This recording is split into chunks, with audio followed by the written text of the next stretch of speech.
Podcast. Lo mejor está por escuchar.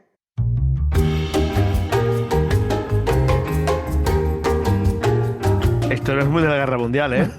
A ver, pero espérate que no hemos ni siquiera empezado el programa, por favor. O sea, a ver, Carlos Canales, solo tenías una misión, que era ir a por cerveza. Ya la tengo. La has cumplido, pero boicotear el inicio del programa no estaba yo entre algo ellos. dramático y me siento Hombre, en los auriculares y oigo esto. Vamos a ver. Ya vendrá. David Sentinella, ¿desde cuándo no seguimos el orden del programa de poner una sintonía y luego ya cambiamos de canción? A ver, a nuestro sistema operativo habrá que reiniciarlo, porque últimamente está muy revoltoso, ¿eh? Eso, oye. Juan Ignacio Cuesta, ¿cómo andas? Pues aquí estamos, Venga. viviendo Uy, que es bastante. los calores absolutamente Es que te quejas de mí. terroríficos. Mira a Jesús Callejo con su pai ahí dándole. Venga, al fresquito. Dale, Pero feliz, encantado, qué maravilla Dale, de calores con la aquí, toalla ahí disfrutando alrededor, venga. del Caribe. Jesús con es esa leonés, música. joder, viene del Qué mundo gusto. frío, tío. Si es que os quejáis de nada. Tío. Está Alberto Espinosa ahí con su daiquiri, disfrutando del solecito. Marcos Carrasco, que no sabemos dónde se ha metido. Y un servidor, Fran Izuzquiza. Todo este verano escobulero con vosotros. Carlos Canales, ¿quieres una canción más dramática, Algo más de Segunda Guerra más Mundial? para que nos pongamos en ambiente. Claro, más. A ver si te vale esta. A ver, venga. Música épica, tío. Esto mejor, ¿no? Esto mejor. Porque sí, vamos a hablar de la Segunda Guerra Mundial hoy en esta escóbula de verano, pero hombre, la sintonía de entrada hay que ponerla. Vamos a hablar de la Segunda Guerra Mundial con nuestro invitado, que es escritor apasionado y especialista precisamente en la Segunda Guerra Mundial. Ya ha estado con nosotros anteriormente en la escóbula, por ejemplo, hablando de Ucrania y los tiempos de la Guerra Fría. Y hoy nos presenta El mundo en guerra, la Segunda Guerra Mundial, contada por sus protagonistas, editado por Principal. Pera Cardona, ¿cómo estás y cómo llevas los caloretes veraniegos? ¿Qué tal, Fran? Pues muchísimo calor. Antes os lo comentaba que el día 13 estuve por Madrid en la feria y hacía un 13 de calor junio. espantoso también. No hemos mejorado mucho, ¿eh? No, esto parece que estemos más en el frente del norte de África. Eso es No, muy bien. En el desierto de Libia, bien. Estamos Vamos, con los Muy manzas. bien hilado, Pera. Con Muy los bien. manzas. Venga. Muy bien. Oye, se han cumplido justo 80 años del final de la Segunda Guerra Mundial en este año 2025. Tú ahora presentas este nuevo libro, contada por sus protagonistas, la Segunda Guerra Mundial. ¿Quedan aún historias por contar después de 80 años? Sí, yo creo que quedan bastantes historias por contar, ¿no? Porque date cuenta que yo desde hace muchísimos años me he especializado en buscar precisamente pues todas estas historias desconocidas, las de los veteranos que cuando llegan a su casa pues las escriben en un librito y quedan aparcadas en una estantería, ¿sabes? Todas estas famosas historias que les empiezan a contar a los nietos y los nietos les dicen, joder, ya está el abuelo otra vez contando con todas sus las batallitas. historias y tal, ¿no? Pero es que yo creo que son una pieza clave para completar este puzzle de la gran historia de la Segunda Guerra Mundial, ¿no?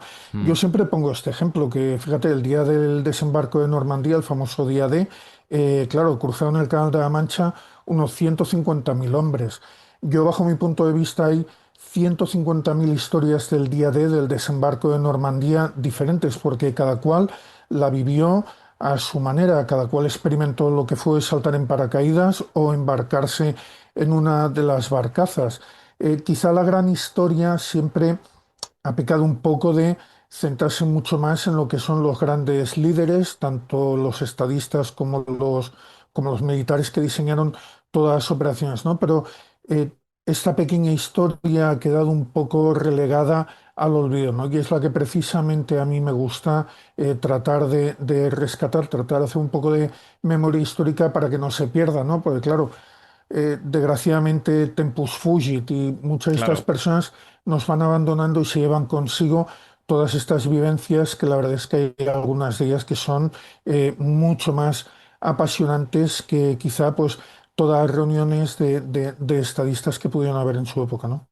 Son 150.000 historias las que mencionas solo con el caso del desembarco de Normandía. Son historias que abarcan pues todo el planeta, evidentemente en Europa la mayoría de ellas. Ya has mencionado el norte de África. Nos podemos ir y me quiero ir, de hecho, a Japón, al otro lado del mundo, Ujú. porque uno de los grandes reclamos de los valores de este nuevo libro que publicas, de El mundo en guerra, es que incluyes fotografías inéditas del bombardeo de Nagasaki. Son otro de los... De hecho, hace poco recordado tristemente por Donald Trump, las bombas atómicas de Hiroshima y Nagasaki. Ujú. Y cuéntanos de dónde surgen estas fotografías, cuál es su historia y cómo es posible que 80 años después sea la primera vez que las veamos. Claro, pues fíjate, estas fotografías pertenecen al álbum particular de un veterano de L'Iscler que en el momento del bombardeo de Nagasaki tenía veintipocos años.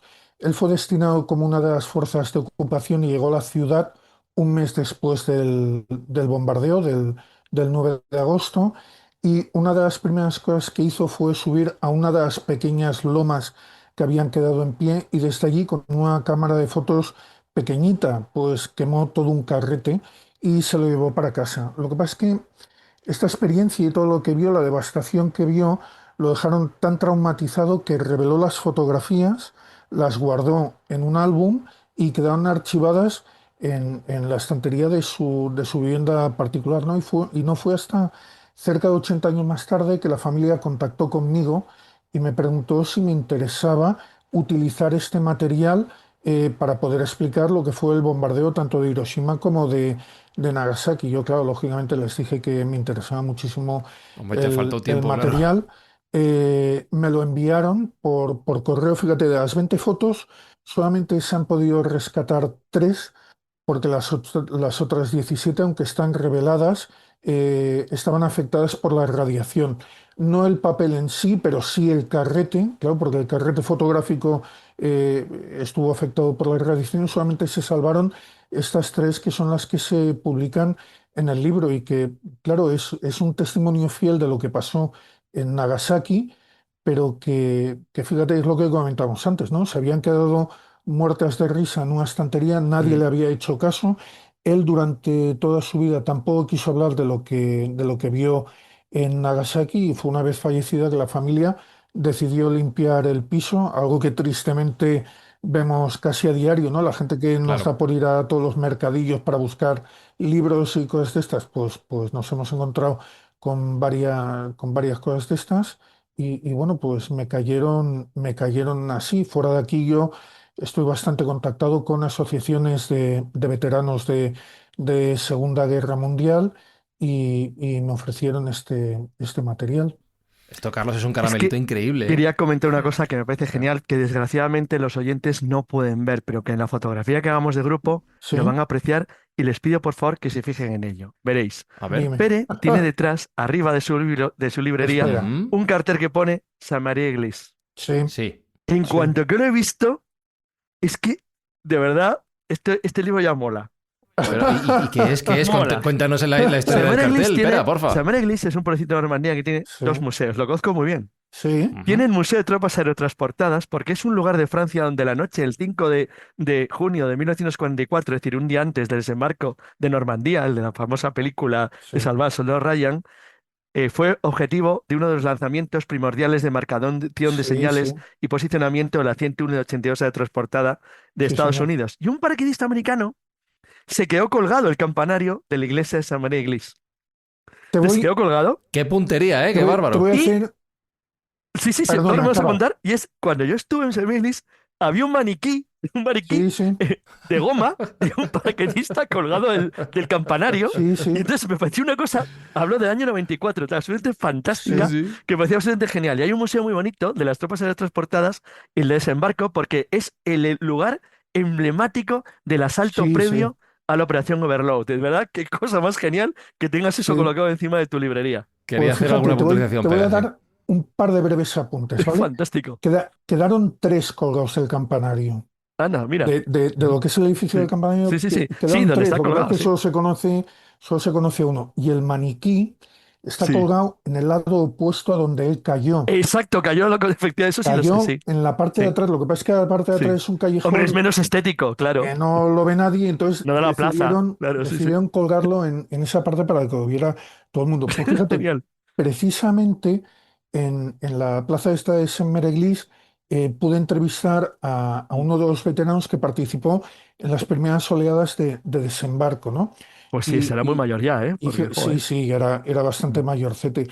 Y fíjate que él me contó que pasaron tanto miedo que cuando llegaron, él y su compañero se apoyaron en un repechón de la playa para tratar Ujú. de evitar que les dispararan los alemanes. Y tenían tanto miedo que se quedaron sin saliva.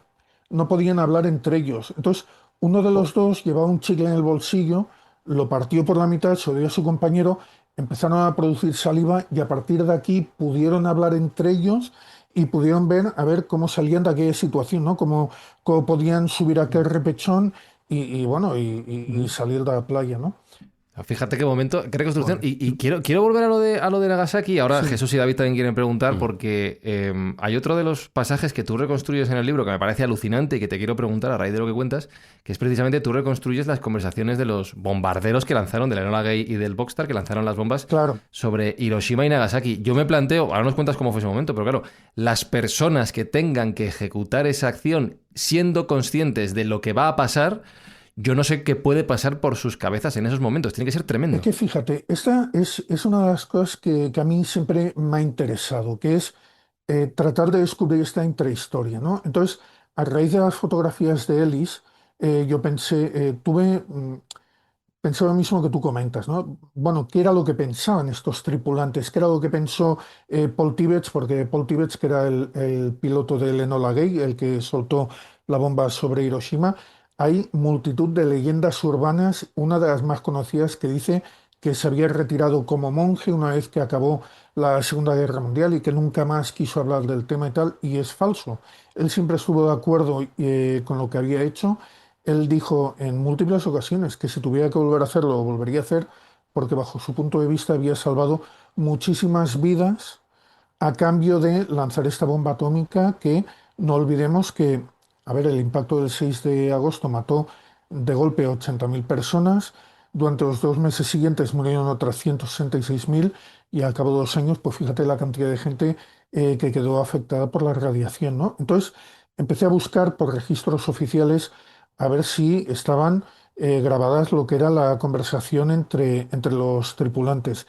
Hay pocos registros oficiales, pero bueno, pero sí que habían bastantes entrevistas de tanto pilotos, navegantes, bombarderos, etcétera, etcétera, y en base a eso reconstruí todas las conversaciones que tuvieron desde poco antes de subir al avión hasta que hasta que soltaron la bomba y regresaron. Y no solo eso, reconstruí también, porque esta es una parte bastante desconocida, cómo se montaron las bombas. Vinieron montadas de Estados Unidos, no vinieron montadas de Estados Unidos.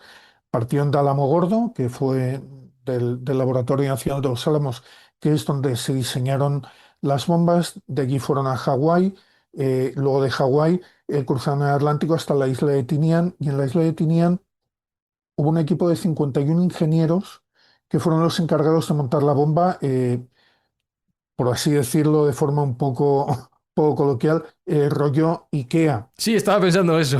Claro, además las bombas, por ejemplo, el componente atómico, tanto el uranio como el plutonio, viajó en dos fases. Una fase se hizo en barco y otra fase se hizo en avión. Y esto lo hicieron precisamente para que si una de las dos partes se perdía, porque el barco se hundía o se perdía el avión, con el otro pudieran montar las bombas y tuvieran una efectividad prácticamente similar a la que tuvieron, ¿no? Eh, Date cuenta de que, por ejemplo, a mí esta es una de las frases que más me impactó, y es que cuando el 30 de julio acabaron de montar la primera bomba, Little Boy, eh, los dos ingenieros que acabaron el montaje, uno le comentó al otro, dijo, bueno, Gunnar, te felicito porque acabas de atornillar el último perno de la primera bomba atómica, como si estuviera montando una Sí, sí, un maqueta mueble. Sí. o una Sí. estantería Un mueble de Ikea. IKEA, ¿no? Sí, joder. Claro, esto, Qué horror. esto ahora sorprende mucho, pero Ujú. también tenemos que retroceder 80 años, nos tenemos que poner en la piel de esta gente. Llevaban 5 años de guerra, de combates. Muchos de ellos estaban cansados, estaban hastiados, tenían muchísimas ganas de volver a casa y para ellos el hecho de lanzar la bomba atómica significaba que se iba a cortar el camino y que iban a regresar con sus familias cuanto antes, que iban a salvar la vida y iban a regresar a casa, ¿no? Con lo cual... Sí, pero no solo eso. Yo creo que hay un dato importante que nos estamos saltando.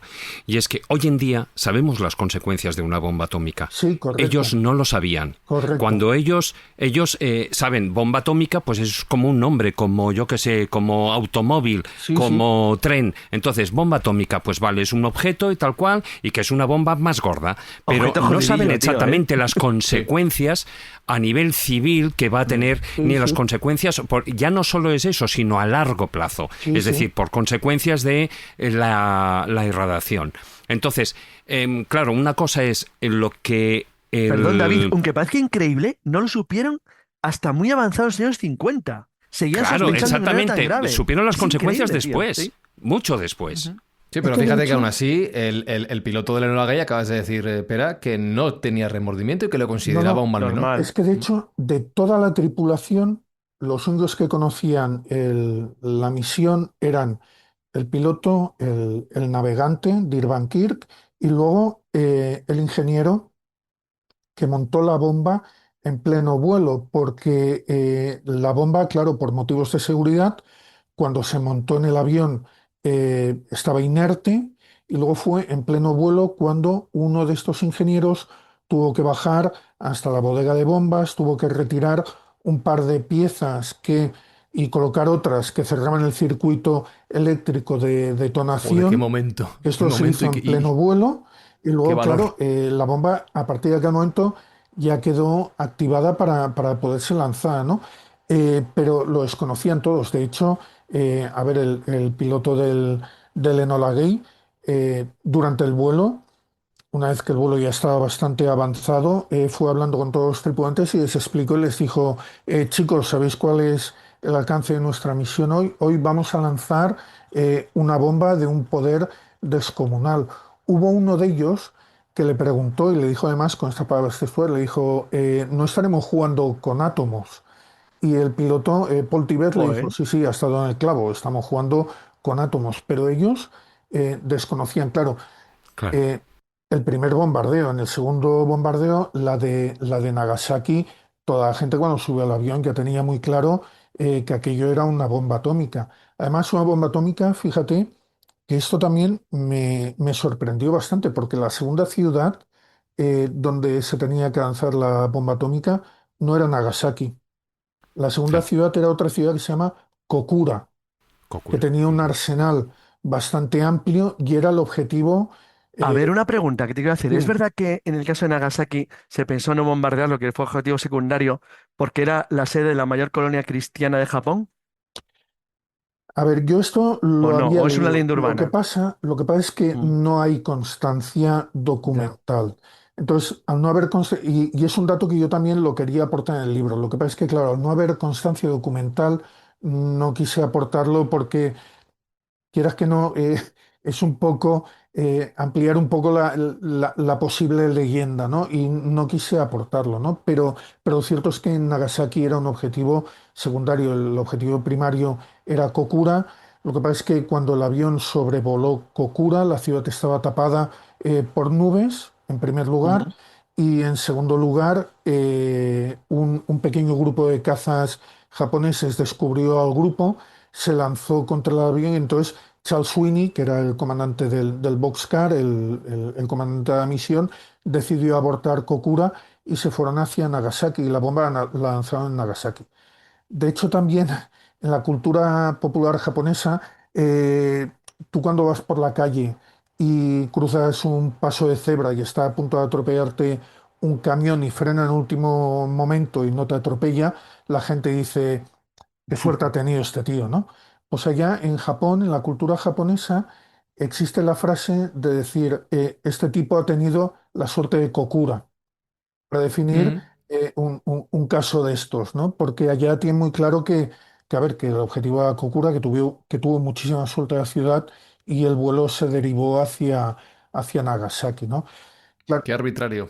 volviendo a lo que tú comentabas antes, ¿no? Ujú. A las transcripciones de las Mm. conversaciones, te puedes encontrar de todo.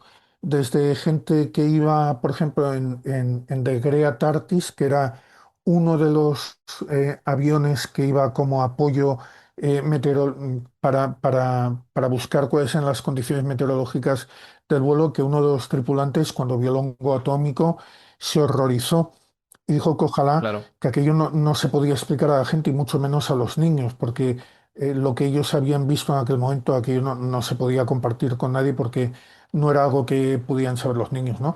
Hasta luego otros que, a ver, parecerá cómico, pero claro, esto era lo que apuntaba David antes, ¿no? Que la gente no sabía cuáles eran las posibles consecuencias que tenía el bombardeo atómico, ¿no? Y hubo uno de ellos que se tiró todo el vuelo de vuelta preguntando a sus compañeros y diciendo, oye, que acabamos de lanzar la bomba atómica, a ver si ahora nos vamos a quedar estériles, si la Sí. radiación nos va a afectar y nos vamos a quedar estériles. Claro, esto hace gracia, porque, porque hace gracia ahora, si lo extrapolas un poco, pero es lo que comentaba David antes, ¿no? Que Pero la la toma propia de tripulación conciencia. no sabía lo que iba a pasar. Ujú. Me gustaría apuntar una cosa sobre lo que estás diciendo, Pera, y es que hoy en día, cuando estamos hablando de las transcripciones de las grabaciones, Mm, parece como que, o sea, a ver, no tenemos el concepto actual, es decir, no se trata claro, de las grabaciones de audios como lo que hoy conocemos como las cajas negras, ¿no? sí, Las black boxes.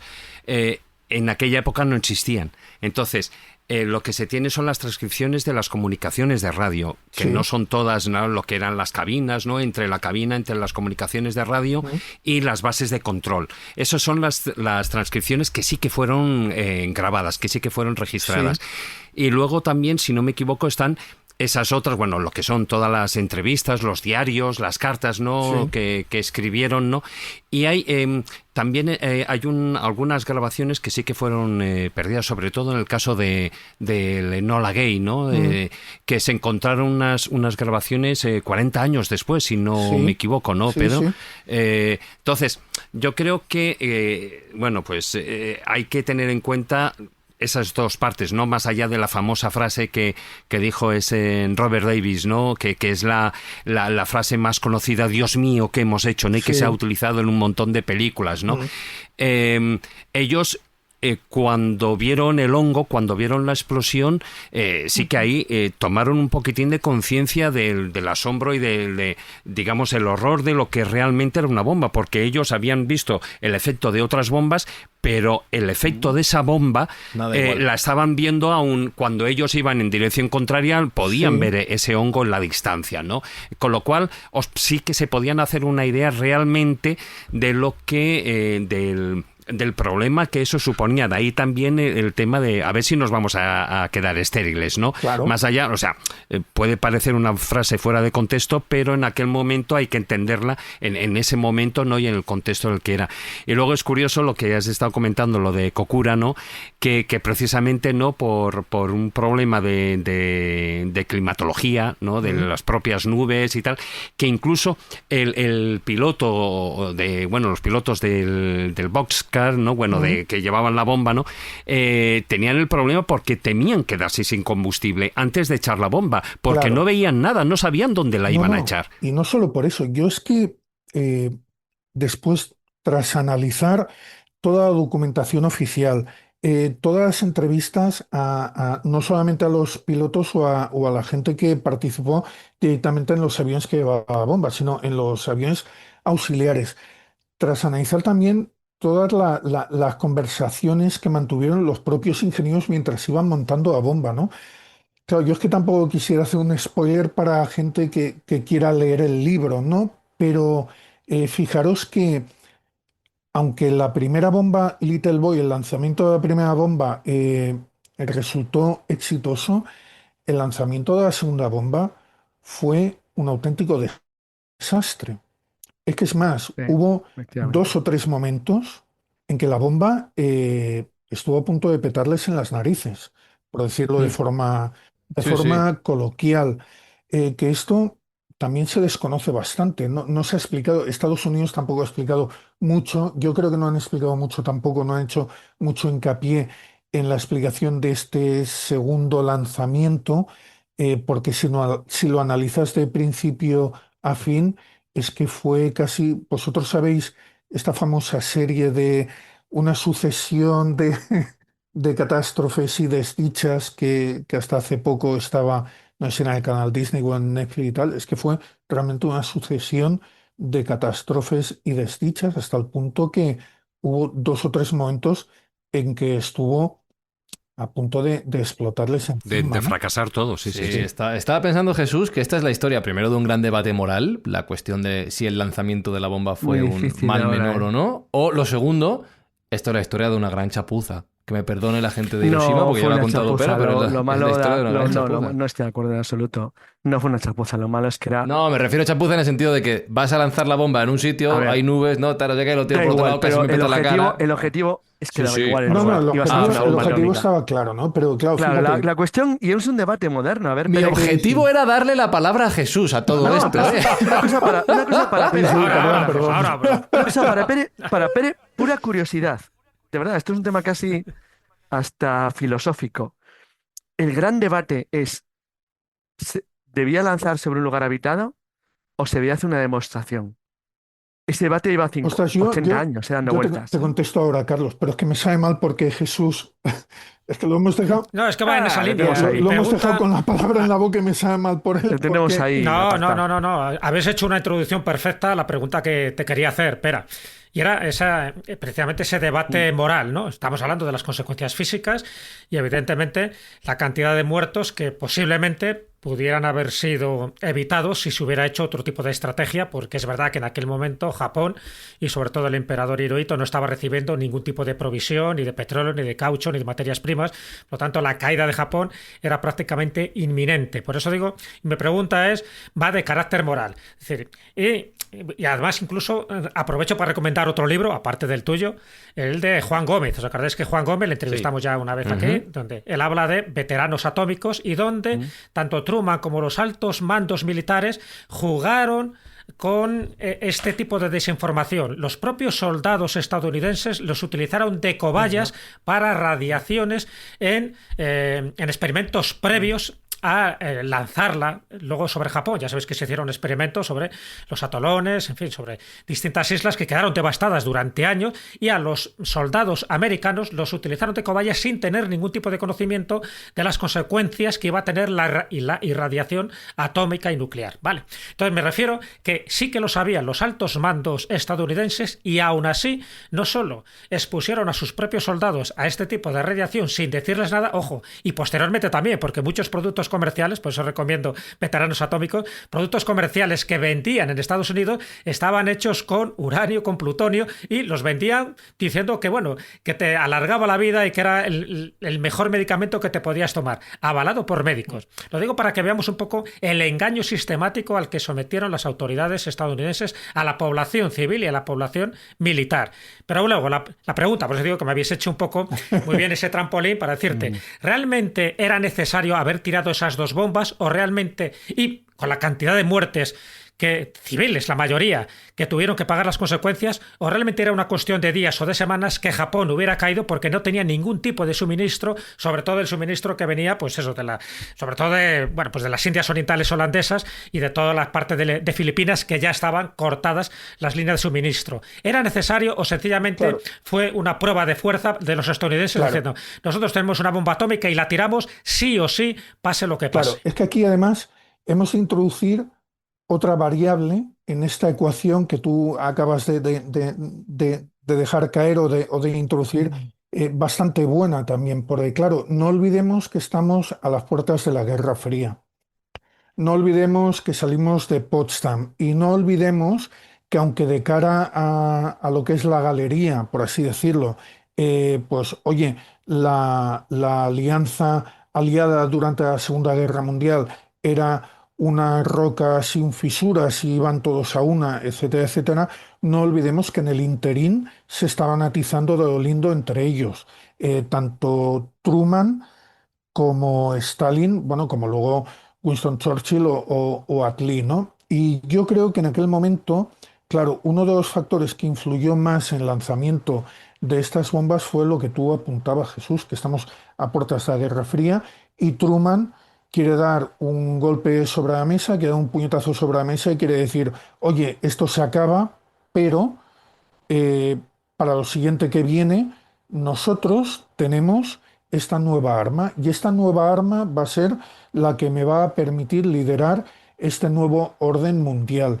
Y cualquiera que se salga del camino que vamos a trazar, pues ya sabe a lo que se expone, Claro. a que le caiga. Crea Claro. unas normas de juego, pero eso tú lo calificarías, sabiendo ya esta intención de que eso fue un genocidio hecho directamente al pueblo No, A japonés. ver, yo la palabra genocidio, No, claro, ten en cuenta una cosa también.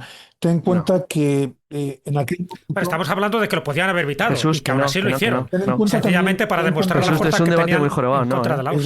claro, es un debate bastante. Claro, tú ten en cuenta que, por ejemplo, Truman, él dejó escrito que él calculaba que las bajas A ver, norteamericanas iban a ser, en el caso de que hubiera un desembarco Truman, contra Japón, las bajas iban a ser de 700.000 a 1.200.000.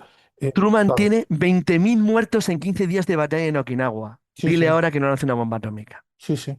Claro, es que Para una isla te de digo, mierda, ¿qué? Que tenía 15 kilómetros por 30. sí, sí, ¿no? Y Que Iwo no. Jima anteriormente, Iwo Jima, claro, horrible, otros 25.000. claro, por eso te Los digo que rusos, en la Asalta Sunsu, una isla de las Kuriles que asaltan en Japón, es la última batalla de la Segunda Guerra Mundial, tienen el doble, el triple de muertos de los japoneses en 15 días de batallas en una isla que tiene el tamaño del ayuntamiento de Pozuelo.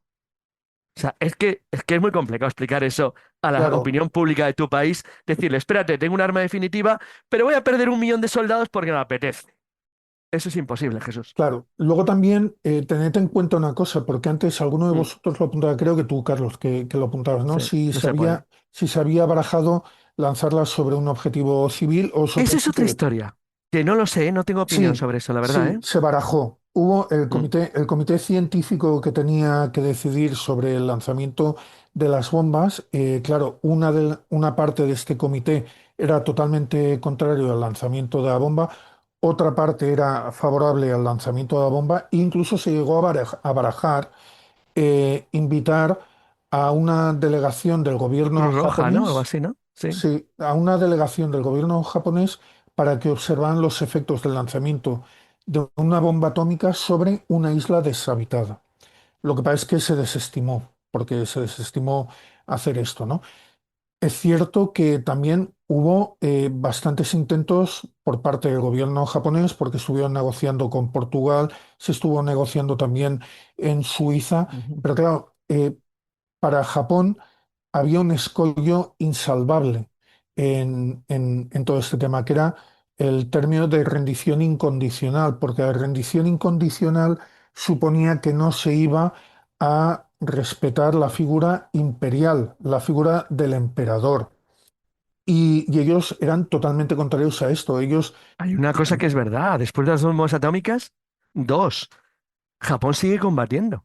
Japón siguió combatiendo, pero A Japón le tienen que aplastar el ejército de Manchuria, que le destrozan en 15 días los rusos, pero que seguían combatiendo, es que es increíble lo de los claro, japoneses. es que la cultura Mm, japonesa en este sentido es bastante compleja, ¿no? Por eso es bastante complejo mm, también mm. el tomar toda una serie de decisiones sobre, claro, es que ahora a toro pasado, pues podemos Claro. ver que una cosa era Mm. más positiva, otra cosa era más negativa, pero claro, es que en aquel momento eh, la situación era la que era, y además los japoneses, como bien dice Carlos, habían dado muestras de luchar hasta el final. En Iwo Jima o en Okinawa, piensa que los japoneses se encerraban en cuevas y con trampas bomba y atraían a los soldados para estallar con ellos. Es que, claro, para ellos la figura del emperador aparte de ser divina, ¿no? Es que era imprescindible salvaguardar la figura del emperador. Una figura que, por cierto, luego, claro, los americanos la utilizaron, ¿no? Porque una vez que entró el ejército de ocupación, la figura del emperador se MacArthur. utilizó para poder salvar todos los escollos que la población japonesa iba planteando a lo Mm. largo del territorio. Y gracias a la figura del emperador, cuando el emperador dijo nos rendimos, prácticamente todo el ejército japonés y el pueblo japonés se rindió. Hubo un conato de golpe de Estado liderado por el ministro de Defensa, que estuvo a punto de pegar un pequeño susto, pero tampoco habría ido mucho más allá. Pero en el momento en que el emperador dijo nos rendimos, todo el mundo se rindió. Juan Ignacio lleva un rato queriendo preguntar. Primera pregunta en media hora de programa. Juan. Bueno, yo creo que había que ver un poquito la psicología del pueblo norteamericano, que habían sufrido ya el primer ataque por sorpresa de Pearl Harbor. O sea, que yo creo que eso es deudor, de alguna manera, de que creara una opinión pública favorable a dar un golpe contundente. Y además, sobre todo, a terminar con la filosofía japonesa adelante, porque yo pienso que lo primero que le dijo Douglas MacArthur, lo he comentado varias veces, a Hirohito cuando se rindieron, de alguna manera dice, y ahora vas a fabricar Toyotas y vas a fabricar Hondas y vas a fabricar Suzukis. Me lo vas a vender a mí. Y entonces, claro, a partir de ese momento, ¿qué pasa? Que Japón dejó de ser un país tradicional de guerreros para convertirse en un país industrial. Prácticamente europeo, por decirlo de alguna manera, ¿no? Tecnológico hasta la historia que conocemos hoy en día. Claro, lógicamente. Sí. Es que, claro, le dijeron, vamos a dejar eso, y ahora Samsung. Y ahora otra cosa. Oye, claro. espera, quiero cambiar de... Ya que estabais hablando de las víctimas de los bombardeos de Hiroshima y Nagasaki, perdón, te quiero preguntar por otro tipo de víctima que tú recoges también en este nuevo libro, que son los supervivientes de los campos de concentración. Tú has tenido la oportunidad de hablar con algunos casos, especialmente con un nombre, voy a ver si lo digo bien y si no me corriges, que es Inge Auerbacher, que has podido hablar varias veces con esta persona de sobre hecho, su experiencia. Hablo con ella, ahora ya hablo bastante menos porque pobre ya tiene 91 años de edad y bueno, pues es lo que decíamos antes, ¿no? Tempus fugit y la verdad es que últimamente pues charlamos poco, ¿no? Pero fíjate, Inge Auerbacher además es un caso rarísimo, ¿no? Porque a ella la internaron en el campo de Theresienstadt, un campo que los nazis diseñaron. En principio no tenía que ser o no fue un campo de exterminio, fue un campo de tránsito al cual llevaban todos los judíos que estaban deteniendo principalmente en la zona de Dinamarca, los llevaban allá. Estaban poco tiempo, no llegaban al mes, y al cabo de un mes. Eran los que deportaban a Polonia, ¿no? Correcto, ya los deportaban hacia Auschwitz o hacia Mauthausen o hacia otros campos de exterminio, ¿no? Entonces, perdón por la ironía, pero dices que no tenía que ser un campo de exterminio, pero por lo que fuera se les fue de las manos y acabaron, ¿no? Acabaron convirtiéndolo en uno de ellos. No se llegó a exterminar, o sea, no fue un campo, sí que es cierto que tuvo unas instalaciones para exterminar, pero no llegaron a exterminar. No llegaron a exterminar porque en Theresienstadt los nazis lo hicieron servir como campo modelo. Porque a partir del año 1943, cuando se empezó a conocer ya o cuando empezaron a surgir voces sobre el tema del exterminio, los nazis, Himmler, orquestó un par de visitas de la Cruz Roja Internacional al campo, porque quería dar la imagen que los campos de concentración eran lugares, no te voy a decir que idílicos, pero casi idílicos, donde los judíos sí estaban apresados, pero por ejemplo en Theresienstadt se adecuó el campo y se construyó un hospital, se construyeron tiendas donde pretendidamente se podían adquirir productos, pan, pasteles, etcétera, etcétera. Tenían biblioteca, tenían teatro. Y teatro también. Teatro. Más un gueto que un campo de concentración. Bueno, y una película propagandística muy poco conocida, pero vamos, que intentaba dar una imagen idílica de los judíos, ¿no? Además, una película titulada El Führer regala una ciudad a los judíos. Además, con un título ¿cómo se les ocurre curioso, como tú dices, ¿no?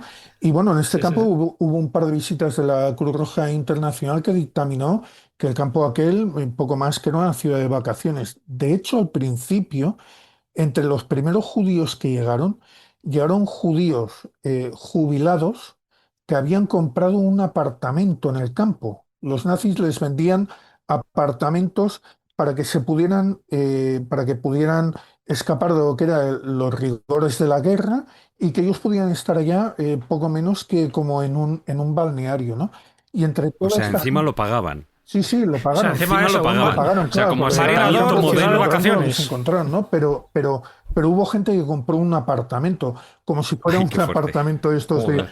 de vacaciones en Benidorm o Sí, sí, una el cosa. piso en Sí, sí, sí, Torrevieja, Una cosa, vamos. o sea, fíjate hasta qué punto llegó. Marinador, sí. Sí, Sí, sí. fíjate hasta qué punto llegó el cinismo de esta gente, ¿no? Y entre toda esta gente que llegó allá, lo que pasa es que ellos llegaron deportados, ¿eh? Llegó Inge Auerbacher, que en el momento de entrar en el campo tenía 5 años, junto a sus padres, que también fueron deportados, y junto a Marlene, y su a la muñequita, muñeca que Marlene, aparece en la foto. Marlene. junto a Exactamente, una sí, sí. muñeca. Además, date cuenta que en este campo las estadísticas, por ejemplo, en el transporte que llegaron los padres e Inge y Marlene, de las 1.300 personas que llegaron, solo sobrevivieron 12 o 13. Madre de Dios. Para que os hagáis una idea, todos los Joder. demás fueron deportados hacia otros campos, ¿no? Entonces, claro, es que la historia de Inge es sorprendente precisamente por esto, porque tanto ella como los padres, claro, como Marlene, sobrevivieron a esta historia de exterminio, ¿no? Y hablando con ella, la verdad es que a mí me explicaba unas historias que de verdad que se me ponían los pelos de punta, porque os voy a explicar tan solo una, ¿eh? Vale. Pero ella me dice que en su primer cumpleaños, cuando cumplió 6 años de edad, ella no sabe cómo, pero su padre consiguió un trozo de patata hervida a la cual le pudo poner un poquitín, una capa pequeñita de azúcar por encima Joder. y se la ofreció como si fuera una tarta de cumpleaños. Y ella me comentaba, y además me lo comentaba llorando, me decía que esta ha sido la mejor tarta de cumpleaños que ha tenido en su vida. Ella estuvo Eh, 3 años allí, ¿no? ella Era estuvo una 3 años. niña, ¿no? Claro que tenía 8 o 9 años. Tenía. Sí, ella salió con 8 o Ujú. 9 años cuando los soviéticos Joder. liberaron el campo. Luego estuvo, creo que un mes, estuvo en una ciudad alemana en un campamento de refugiados y de allí pues ya saltaron a Norteamérica y ella hizo toda su vida bueno, hizo no, hace toda su vida en Norteamérica porque actualmente tiene 90 o 91 años y ella pues todavía está, no te voy a decir que Ujú. emplea en facultades, ¿no? Fíjate, yo cuando la conocí, yo le envié una petición a través de unos amigos comunes, le envié una petición para ver si la podía entrevistar y un buen día estaba aquí en el despacho, por la noche escribiendo, se me abrió el Messenger y era ella. Y ¿Qué empezamos a hablar momento? y además en la imagen yo veía que estaba como tumbada en una cama de hospital y claro, yo dije, oye Inge, si no es buen momento, no te preocupes, hablamos en otro momento, lo que sea, ¿no? Y ella me explicó que al día siguiente la tenían que operar de la espalda, una operación bastante complicada, pero que hasta la hora de la operación ella quería darme su testimonio, porque no quería irse de este mundo si pasaba algo en el quirófano y quería que aquí en España se conociera su historia, porque en España es prácticamente desconocida, ¿no? Y quería dar su Claro. testimonio para que la gente lo conociera, ¿no? Y bueno, felizmente, De eh, hecho, aquí no ha llegado su libro. no, El libro que ella escribió, la sí, de Soy una estrella el niña del de, sí, Holocausto, aquí no ha llegado. no ha Se llegado. publicó en Estados Unidos Mm, y lo que es curioso es que dentro de esos 3 años que yo estuve allí con su familia, ¿no? Pero bueno, es que el problema, como tú dices, o sea, si una tarta de cumpleaños es una patata con 4 granitos, con 4 pizcas de azúcar, ¿no? sí. Imagínate, pues, los problemas de, como ella vivió, ¿no? Y otros niños, creo, pues, de malformación, o sea, de Desnutrición, malnutrición, de claro. tuberculosis, etcétera, de todas las carencias que tenían allí en ese campo idílico, ¿no? De concentración. Bueno, es que ella de hecho enfermó. Durante la estancia en el campo enfermó, estuvo un par de meses recluida en una zona del campo que tenía especialmente habilitada para gente que tuviera enfermedades contagiosas y ella tuvo que compartir cama con un niño mucho más pequeño que ella, y ella me comentaba que estaba todo el día mojada, porque el niño aquel, claro, no controla los esfínteres y estuvo durante 2 meses bañada en el orín de aquel niño, pero tenía que compartir una pequeña cama con él. Claro, tú imagínate la potencia de todas estas historias y lo que nos transmiten, lo que nos están dejando como legado para generaciones futuras, ¿no? Yo hay veces que al igual no sé, mi hija, hablando con mi hija, ella me dice, pues ahora, ¿por qué no sé qué? Porque que si el TikTok, que si esto, que si tal, que si igual, ¿no? Y yo le digo, claro, yo lo pienso y digo, pero vuestra generación os estáis dando cuenta, claro, ellos no son conscientes de todo esto, ¿no? No, Todas las para nada. preocupaciones que ellos tienen porque si ahora vamos a salir este fin de semana, que si vamos a hacer, pum.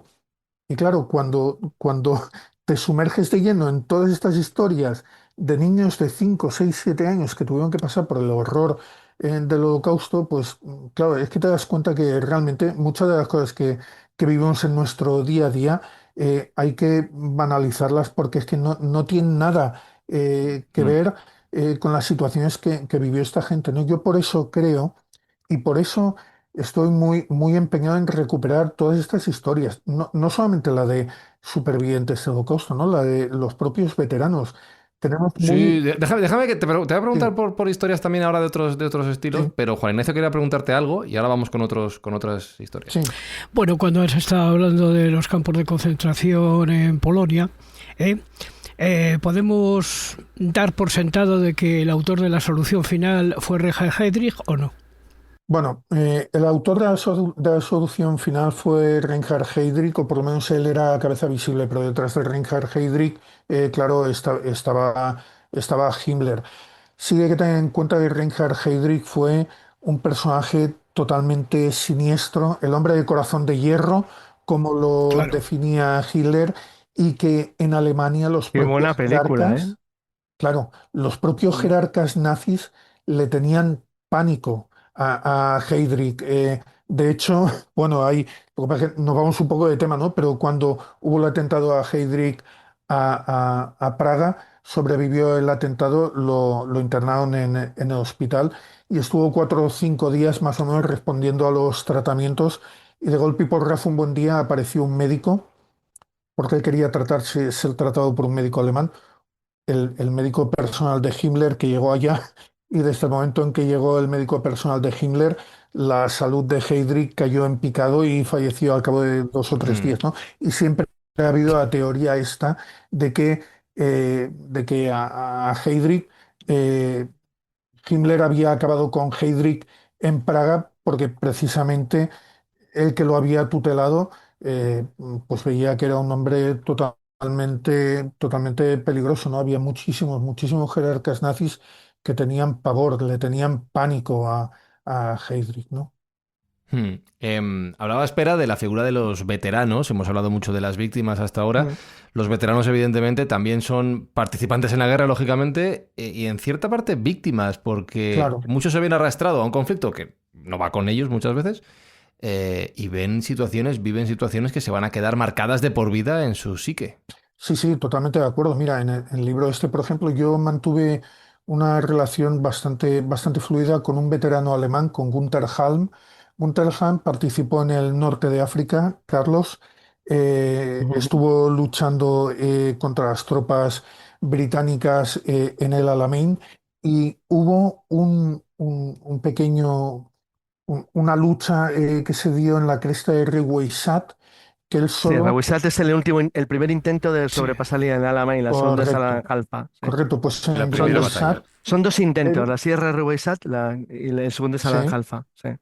pues él con Mm. un PaK-38 de aquellos que Sí, los pequeñito, alemanes habían capturado, artillería los ligera. Sí, soviéticos y tal, pues, sí. pues él se cargó 6 tanques británicos y Oh. dejó inutilizados a otros 9 en 12 Ujú. minutos. 12 minutos de reloj, claro. Sí, sí. Esto cuando llegó a oídos del mariscal Rommel, Rommel quiso condecorarlo personalmente, Sí. le condecoró, fue el soldado alemán Qué más joven barbaridad. en recibir la Cruz de Caballero, porque la recibió con 19 años, y yo tuve la suerte de Mm. poder mantener una relación bastante fluida con él Mm. a lo largo de 7 u 8 años. Le fui entrevistando en muchísimas Qué bueno. ocasiones, bueno, independientemente de lo que era la guerra, pues también hablábamos de otros temas, etcétera, etcétera. Ujú. Tengo varias fotografías suyas dedicadas por aquí, por casa, están por aquí y tal. Y claro, él, por ejemplo, él me explicaba que en una de las cargas que hizo una compañía maorí, De los neozelandeses, sí, de los traducida en la zona neozelandeses, sur, en sur una de de estas Rewisat. cargas Mm. murió uno de sus mejores amigos, que también tenía 19 años de Joder. edad y murió, no de un disparo, de un bayonetazo que le dieron en el pecho. Y él estuvo con esta persona, con este compañero suyo que falleció, hasta el momento, lo arropó en brazos, lo tuvo contra su pecho y estuvo pues 10-15 minutos hasta que finalmente pues falleció, ¿no? Y durante estos 10 o 15 minutos, esta persona no paraba de nombrar a su madre, de llamar a su madre. Fíjate, fíjate. Fíjate Esto qué interesante mismo, estás contando una cosa humana muy interesante, y es que fíjate que estás contando una historia tremenda, y sin embargo, el entorno que lo rodea dentro del horror claro, espantoso que es una guerra, dentro de lo que es el horror espantoso de la guerra mundial, que es un horror espantoso, claro, es curiosamente de lo mejor, porque no había represalias de civiles, no había población civil por el no, medio, no, no, no, no había, claro, no había saqueos, violaciones, no, destrucción no. de pueblos, es decir, no había la salvajada, por ejemplo, has contado Heydrich, cuando Heydrich es asesinado. Mm. Por cierto, es un caso rarísimo, esto tiene que ver con el cine, no tiene que ver con, de cómo se pueden hacer tres películas totalmente diferentes, exactamente igual de buenas, sobre Mm. el mismo tema. Es que no hay ninguna mala, es que las tres son buenísimas, Sí, las que hizo la muerte de Heydrich. Bueno, cuando Heydrich muere, los alemanes destruyen un pueblo entero, Lidice, lo destruyen sí, entero como represalia, matan a toda la población y se van a los niños para repartirlos entre población alemana que los críe sí. como germanos, como arios, Mm. borrándoles su pasado. Eso en África no existe. En África no hay ciudades, con lo cual no hay represalias, no hay salvajadas, no hay brutalidad. Y sin embargo, es un horror exactamente igual. Sí, Mm, además, fíjate, ¿no? Al hilo de lo que comentabas antes, Fran, del tema de los veteranos y tal, ¿no? Ujú. Yo a lo largo de muchísimos años he tenido la suerte de poder entrevistar a varios veteranos, tanto alemanes, ingleses, americanos, a supervivientes del Holocausto, ¿no? Y siempre les hago, como colofón a esa entrevista, siempre les pregunto, bueno, y de todo esto que tú has vivido, ¿tú qué crees o cuál es la enseñanza que quieres transmitirnos, ¿no? Para que quede, ¿no? Y ellos te hacen hincapié siempre en que quieren ceder sus historias como legado a las generaciones futuras para tratar de evitar los errores de la guerra, para que no vuelva a haber una guerra, para que ellos no tengan que volver a pasar otra vez, o para que sus nietos, para que sus bisnietos, o para que la gente que viene detrás de ellos no tenga que pasar por lo que ellos pasaron con 17, 18 y 19 años, ¿no? Yo por eso es que nunca me canso de repetirlo, que en este sentido, por eso estoy tan comprometido en recoger todas estas historias, ¿no? Porque todo esto que sale narrado en libros, no soy el único que lo narra, ¿eh? Hay otra gente que también Claro. lo hace, ¿no? Sí, sí. Pero para que quede como legado para futuras generaciones, para que nunca se tenga que volver a experimentar, o para que un chico de 17, 18, 19 años, oye, esté ocupado en tratar de sacarse la carrera, en acabar sus estudios, pero que no tenga que volver a empuñar un arma como empuñó esta gente, ¿no? Lo cual me hace pensar, Jesús, en la ironía de lo que estaba diciendo antes, de que si la vida de los jóvenes de TikTok no es real, pero a la vez deseamos que lo sea, que sea la única vida que existe, que estemos preocupados de esas cosas. Por eso es tan importante conocer el pasado. Hay jóvenes ahora bastante descerebrados que no les importaría ir a una guerra porque desconocen el horror de una guerra. Conocen la guerra a través de las películas, de los héroes, de las medallas, de los triunfos, de las victorias, pero no saben lo que es una guerra de verdad. Y eso yo creo que es un fallo que cometeríamos, ¿no? Si no somos capaces de inculcar un poco ese conocimiento de la historia y sobre todo de lo que no se debe hacer. Eso es muy importante y sin embargo ya sabéis que en los planes educativos muchas veces lo que se busca es eso, que nuestros jóvenes no sepan nada del pasado, por lo tanto, pues al final vivirán en una especie de mundos de Yuppie y cuando llegue de verdad una confrontación no sabrán cómo afrontarla porque no tienen los mecanismos El mal de de la la defensa Primera Guerra adecuada. Mundial, Sí. Jesús, fíjate que bien lo has dicho, ¿eh? Claro. El mal de Y lo que es- cita. Es lo que pasó. Los soldados de la Primera Exacto, Guerra es decir, Mundial, tanto el americanos, mundo en iban paz, el mundo en paz de contentos. más de 40 años de qué tontería Iban una guerra contentos. mundial, una guerra, eso no significa Claro. nada. Y mira qué espanto, tío. Es ese. Por eso digo que libros como el de Pera, Sí, sí. incluso los de Montseyor, El acordaros de también que Moss lo es hemos muy bueno, entrevistado, el de los donde ella campos. intenta rescatar los testimonios de estas personas que han sobrevivido al Holocausto. Pero bueno, un poco por seguir un poco esa línea. Sabéis que dentro de la Segunda Guerra Mundial, igual que cualquier otra guerra, hay muchísimo horror, pero también hay muchísimos actos de altruismo. Y tú en tu libro hay algo que cuentas que me encantó y que me emocionó, que son esas enfermeras Ese capítulo americanas es- en la Guerra del Pacífico tiempo, que de forma totalmente desinteresada y además muy desconocida su labor, pues hicieron esas labores humanitarias, pues tanto en las enfermedades, las heridas que se infectan, pues fíjate, en el sudeste asiático, con esa humedad que hay, y sin embargo, esa labor ha pasado bastante desapercibida hasta que gente como tú pues ha rescatado esos testimonios, esas fotografías. Recordemos que hay 96 fotografías en este libro y muchas de ellas son inéditas, y ese valor gráfico también pues hay que valorarlo, porque desde luego yo sé que es una labor de investigación muy profusa. Pero bueno, cuéntanos un poco estas otras historias de heroísmo más anónimas, pero que yo creo que engrandecen un elemento de horror como es una guerra, pero que siempre hay estas cosas luminosas que por lo menos gratifican un poco la esperanza de que el ser humano todavía tiene salvación. Claro, fíjate, porque precisamente cuando estaba escribiendo los capítulos dedicados a las bombas atómicas, claro, me di cuenta que no solamente, claro, en la guerra no solamente participan lo que son los soldados, los pilotos, etcétera, etcétera. Hay otra gente sin cuyo concurso, pues claro, las guerras tampoco serían lo que son, ¿no? Como por ejemplo el tema de las enfermeras, ¿no? Porque durante la Segunda Guerra Mundial, en el frente del Pacífico, se desplegaron cerca de 5.000 enfermeras norteamericanas que fueron a dar apoyo a las tropas y que además muchas de ellas no solamente daban un apoyo sanitario, sino que daban un apoyo psicológico muy importante a las tropas, ¿no? Porque muchas de ellas les hacían de madres, les hacían de hermanas, les hacían de compañeras, etcétera, etcétera. Unas chicas que salían de las academias de enfermería de Estados Unidos, muchas de ellas con 19, 20, 21 años, y que de golpe y porrazo ellas estaban acostumbradas a ir con un traje blanco inmaculado y a servir en hospitales norteamericanos, y de golpe y porrazo van a servir a la selva en toda una serie de hospitales de campaña que en la mejor de las suertes estaban construidos con tiendas, pero que habían muchos a los cuales habían tenido que improvisar un poco con chozas, y estaban allá sirviendo en medio de la nada. Compartían la comida con los soldados, pero claro, por ejemplo, la malaria no solamente afectaba a los soldados, también les afectaba a ellas, y muchas de ellas, por por estas ganas de servir que tenían, o dilo por un deseo de responsabilidad, eh, estaban cuidando de los soldados bajo los efectos de la malaria. Hombre, evidentemente cuando estaban a 40, 41 grados de temperatura no, pero muchas de ellas servían aún estando enfermas de malaria, de dengue, de fiebre de los matorrales, etcétera, etcétera, ¿no? Y servían allá. Muchas de ellas, claro, compartían lo que eran las tiendas de campaña con los soldados. No, no estaban mezclados, pero sí estaban en las mismas condiciones.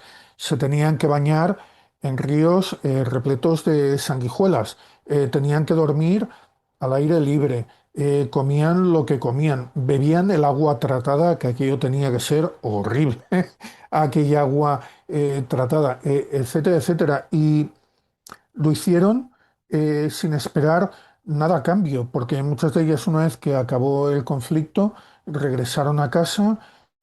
Muchas dejaron de servir como enfermeras, otras tantas, no muchas, pero sirvieron o se enrolaron en el ejército, y otras tantas pues se fueron a lo que era la enfermería civil, ¿no? Pero claro, si para un hombre ya tenía que ser duro tener que estar en aquellas condiciones, pues imagínate para una chica joven, la mayoría de las cuales además, porque recogí unas estadísticas en el libro, porque quería saber, claro, qué tipo de mujer había ido a servir, ¿no? Y muchas de ellas era gente que previamente no tenían estudios, muchas de ellas provenían de pequeños pueblos norteamericanos, o sea que no habían salido ni de un entorno de ciudad, etcétera, etcétera. Y para ellas, pues aquello también fue un choque cultural muy grande.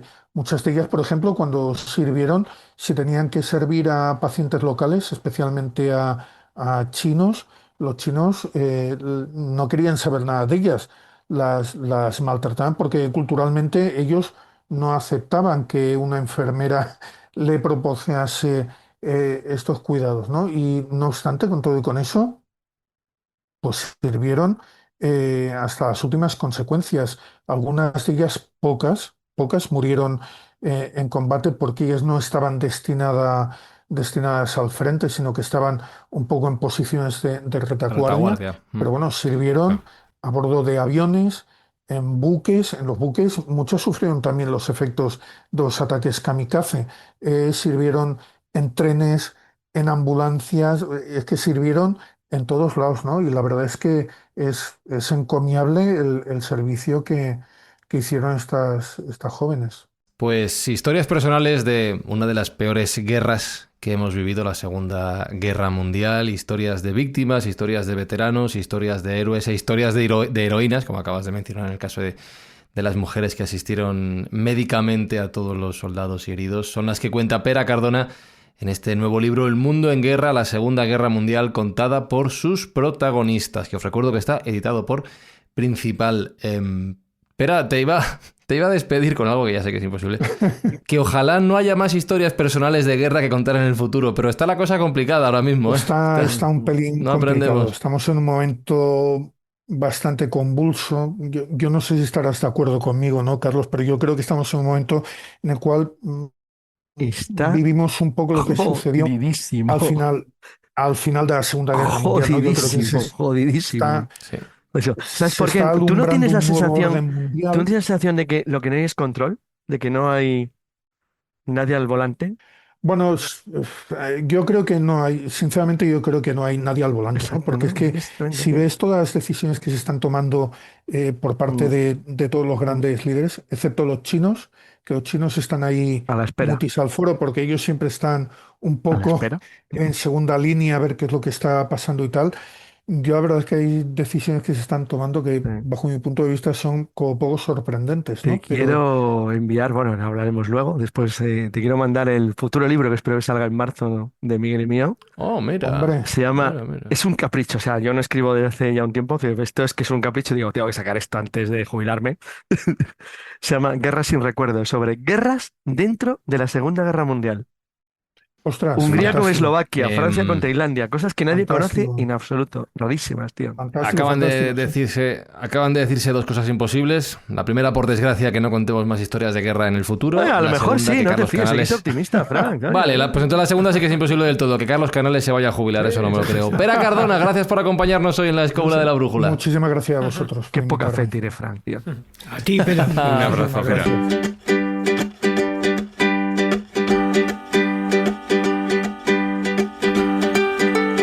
Vamos a ver, Carlos. Ya, volvemos a Hawái, ya ve la música, tío. Estás feliz, pero... Claro, tú jubilado... yo te ofrezco, ahora mismo con esta música, te ofrezco la posibilidad de quedarte tomando tus cervezas, tus copas, donde quieras, me da igual, donde tú quieras. Pura vida de ocio, lo que tú... Tú no eres capaz. No eres capaz. No te veo yo. No muestres demasiado. El último que sacaste con Fernando, porque con Martínez Lainez, con Fernando tengo mucho trato. Oye, vamos a hacer una cosa. Espera, yo os dejo aquí tomando una cerveza y voy despidiendo al resto. Dame un segundo. Oye, pues mira, te invitamos un día que nos veamos, tío. Bueno, mientras esto sigue, David Sentinella, que nos escuchamos la semana que viene, ¿vale? Sí, por supuesto. Por supuesto, aquí estaremos. Juan Ignacio Cuesta, hasta la semana que viene. Muy bien, hasta la semana que viene. Pero me ha quedado una pregunta para... Sí, esto no lo ve la gente, Carlos. Si no calla, si es imposible. No calla. Bueno, es igual, no más dejáis hacer una pregunta. ¿Qué decías, Juani? No, que le iba a preguntar a Pere que qué opinaba de por qué tuvo que ser sospechoso Erwin Rommel. Hoy, pero eso también para eso Juani. Le acabas de lanzar una puya y de un programa entero, ya te vas a enterar. Jesús, pongamos fin a esto, por favor, hasta la semana que viene. A ver, está claro que hay que continuar esta tertulia con unas buenas cervecitas de Carlos y continuar con Rommel y con la madre que le parió. Joder, que pasó 80 años. Lo dicho, escobuleros, escobuleras, la semana que viene volvemos con un nuevo programa veraniego, con más historias, con más aprendizajes aquí en la Escóbula de la Brújula. Saludos de Alberto Espinosa, que ha estado a los mandos técnicos, y de un servidor, Fran Izuzquiza, disfrutando con estas charlas y con las cervezas que vienen ahora. Qué pena que no podéis estar nada. Carlos, espera, vosotros a lo vuestro, hablar de vuestras cosas, lo que queráis, eso sin ningún problema. Dale. Ahora se callan los tíos, mira, a ver. Estamos esperando que despidas.